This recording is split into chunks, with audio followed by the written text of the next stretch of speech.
Hey, what's up, everyone? What's up, YouTube? I want to take the time just to talk about this whole Ed Reed, Deion Sanders, Bethune-Cookman, Jackson State situation. A lot of people have come to me, or some people have come to me, and I see a lot of people who have their kind of own opinion of what happened, what the situation was, and like typically what happens a lot when something like this comes up, people don't want to do the research, right? People are lazy. And the easiest thing for them to do is formulate their own opinion from other people's opinions without doing the research. What I think is the most important thing is do your research, especially when it comes to HBCUs and why this situation is consistent among, just people at HBCUs or players who come back and coach at HBCUs. But I think the most important thing is to go back and figure out, okay, how did this thing come about, right? Understanding HBCUs is not just something to think, oh, you watch Stomp the Yard or you watch some type of movie and you think it's this amazing environment. And don't get me wrong, it's great, but there's a lot that goes on to a HBCU that people who are in that community know about. So just kind of going back, and I want to talk about the history of HBCUs and talk about why there's lack of funding and why the situation is tough, and then talk about the comparison to PWIs. And I want to then I want to end and finish out with talking about football specifically and why Deion Sanders is able to get athletes to come to where he's at. Simply, mainly that. And I think the NIL, it does help out, but mainly I want to talk about the history and then how we get to the point with Ed Reed. So apparently Ed Reed came out and, he talked about the campus, talked about how trashy it was, talked about the mishandling of funds, which I don't think he really had the time to really see the mishandling of funds for a time period that he was there. But I think mainly he was frustrated with the facilities, and he probably asked about why the facilities are like this, and he did not get an answer that he liked. But going back to HBCUs, most HBCUs were established in the mid 1800s to late 1800s. So the first one was actually established in 1837. During this time period, large grants from the land grants from the government for black colleges were awarded, and it was awarded with the U.S. Morrill Land Grant Acts. That's the U.S. Morrill Land Grant Acts. This essentially granted land for African Americans, to build colleges on particular land, and this is kind of like the start of HBCUs. Of course, because blacks couldn't go to PWIs.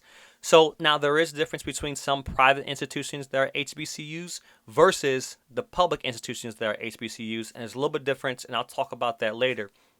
So if we kind of fast forward to the 1930s, many of the one thing I think is unique about HBCUs in itself is the fact that in the 1930s, when a lot of Jewish professors, scholars were fleeing the country because of the anti-Jewish legislation under Hitler, HBCUs opened them with arms because they understood that these scholars, these professors from that were Jewish, that were getting stripped of their opportunities, that came with vast knowledge. Not only did the black institutions like the diversity, but also it helped them strengthen their institution to get these scholars from that were facing getting their jobs stripped and facing anti-Semitism, but just going through the Hitler reign that came, in Germany, that came over. So I think that was one thing to kind of mention is how open HBCUs are to other cultures.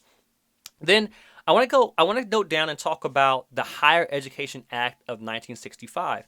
And I'm going to read the law here. The law was intended to strengthen the educational resources of our colleges and to provide the financial assistance for students in post-secondary higher education. It increased federal money given to universities, created scholarships, gave low-interest loans for students, and established a national teachers corps. The financial assistance for students is covered in Title IX of the HEA. Well, this is set by the government, and HBCUs were not included in this. Right, so now there were changes made later on in 1986. The amendments, 1986, the amendments to the ATA included the creation of funding a stream for historically black colleges and universities. So in '86, that it there was amendments that were made to help that was proposed, right? This is a proposal in 86. I want you to understand how how long law can take. So it was proposed in 1986, and it was proposed by bipartisan support. So literally, the Democrats and Republicans worked together on this, and they felt it was something good to present forward. And the changes were actually made in 1992. This is the and I'm just gonna read the verbiage here. The 1992 reauthorization of the HEA was praised for its bipartisanship, developed in a Democratic Congress and signed by Republican presidents. This back then, Republicans and Democrats, they may have not disagreed, but they still worked together on some issues. The legislation significantly expanded the student loan program by creating an unsubsidized version of the loans to any student, regardless of whether the financial aid formulas determined they had unmet needs. In the 1992 presidential campaign, universal access to the loans had become a policy supported by both major parties. So we have bipartisanship that of a law that supported, essentially supported not just HBCUs, but all universities, but HBCUs got included in that in 1986. I want to go back to 1980.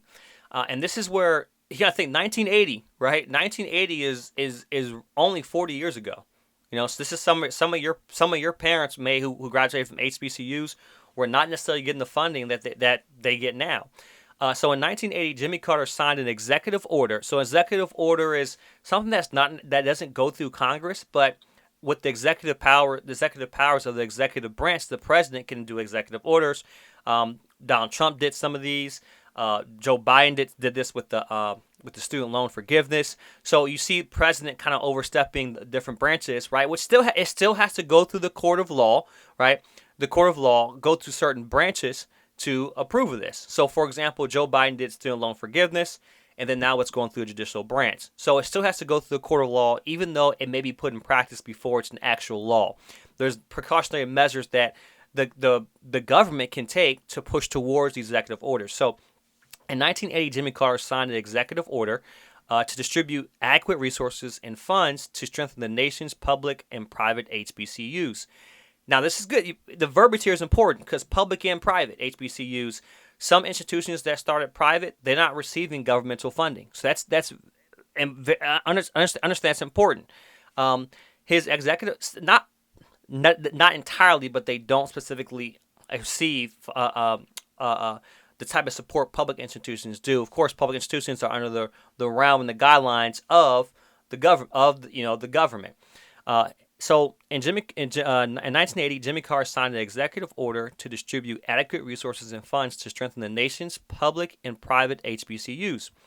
His executive order created the White House Initiative on Historically Black College Universities, which is the WHIBCU, which is a federally funded program that operates within the U.S. Department of Education. So pretty much a coalition of HBCUs coming together to talk about how the funds should be distributed. I want to talk about bipartisanship, both parties working together. Now understand, this is the history of HBCUs when it comes specifically to funding, right? In 1989, George H.W. Bush continued, this is George Bush Sr., right? George H.W. Bush Sr. continued Carter's pioneering spirit by signing an executive order on Order 12677, which created the Presidential Advisory Board on HBCUs to counsel the government and the secretary on the future development of these organizations. So the organizations were formed.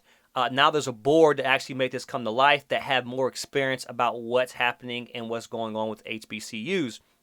Very important there. Once again, we have bipartisanship. George W. Bush continuing Carter's pioneering spirit. Now, whenever I see something as an executive order, I think as a last result, ideally it will like to be put through Congress and then be a law, right? Amendment, actual law. But the executive orders still show that even though one president that's on one side continued to do something on a president's on the other side. So now I'm gonna fast forward a little bit. We're gonna fast forward to 2015. Once again, there was more push for HBCUs. 2015. Now 2015, I was out of my HBCU. I was gone. I wasn't there anymore. right? My wife and I both, we weren't going there anymore. In 2015, the Bipartisan Congressional Historically Black College Universities Caucus was established by the U.S. Representatives Alma S. Adams and Bradley Byrne. The caucus advocates for HBCUs on Capitol Hill. So now we get some true representation on Capitol Hill from our Senate, our Congress. So, but this is, like I said, this is U.S. representatives, right? So now let's go 2015 as well too. 2015. In 2015, the share. Oh, actually, I'm gonna skip that over, and then I'm gonna go to now. When it comes to football, right? We talk about like, well, hey, look, HBCUs are this, HBCUs are that. Understand that HBCUs are still a new thing and still haven't received the funding that they should have. There's a lot of land grants of course, over time the number would have grown, but land grants and interest as well too that are owed to black universities from the U.S. Moral Land Grants Act.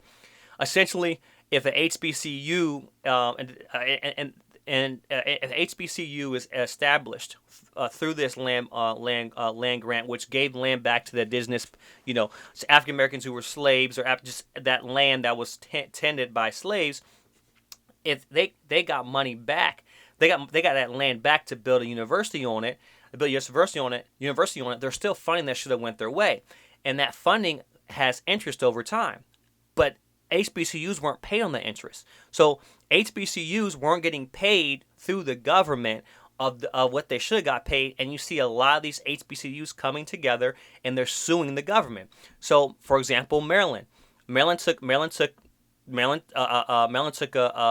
HBCUs took Maryland to court, and Maryland HBCUs ended up with the $577 million settlement.